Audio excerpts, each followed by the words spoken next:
Hello students,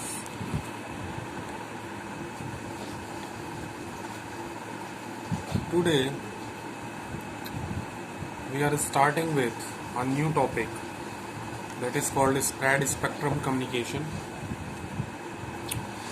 So spread spectrum communication is basically a modulation technique in which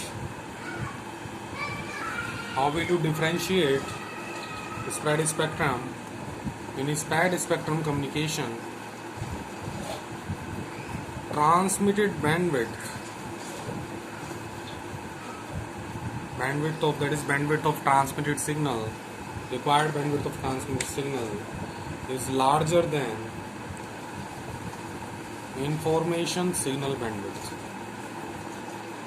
Okay, so this is the basic idea behind spread spectrum communication. Okay, so what does it means? So let us consider a signal for which this is the bandwidth which is required to transmit it. Okay, but when we use spread spectrum communication for this signal, okay, so this signal which was originally transmitted at frequency bandwidth VW,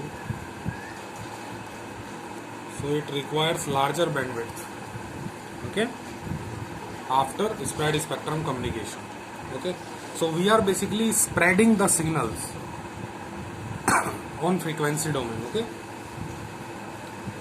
so BSS is greater than BW. Okay, bandwidth spread spectrum is greater than bandwidth of original information by which it was transmitted. Okay, so why do we do this? Because by using spread spectrum communication, the security or the reliability of communication is increased. Okay, it is more difficult for a hacker or to hack the information from a larger bandwidth in comparison with when the information is confined in a shorter bandwidth. Okay, so here is the advantage of that. Okay, now we define a parameter called processing gain. So processing gain is nothing but the ratio of BSS over BW. Okay, this is called processing gain. Okay, this was basically for analog communication. For digital communication, the processing gain is equal to TB over TC. What is TB? TB is nothing but bit duration. And what is TC? TC is nothing but chip duration. Okay, what is chip duration? What is bit duration? Suppose I am transmitting bit 1 with this signal, so this is your bit duration TB. Okay, what is chip duration? You will come to know in a short while instant. Okay, now what are the advantages of spread spectrum communication?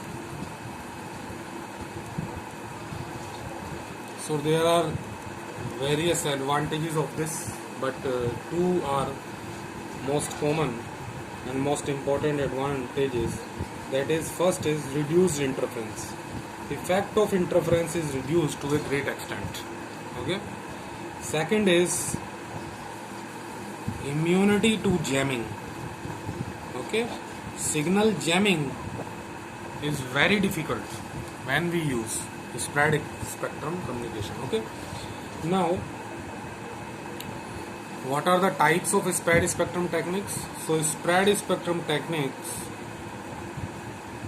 are basically of two types. First one is DSSS and second one is FHSS. What is DSSS? DSSS is direct sequence spread spectrum. Okay. What is FHSS? That is frequency hopping spread spectrum. Okay. FHSS is again of two types. That is slow FHSS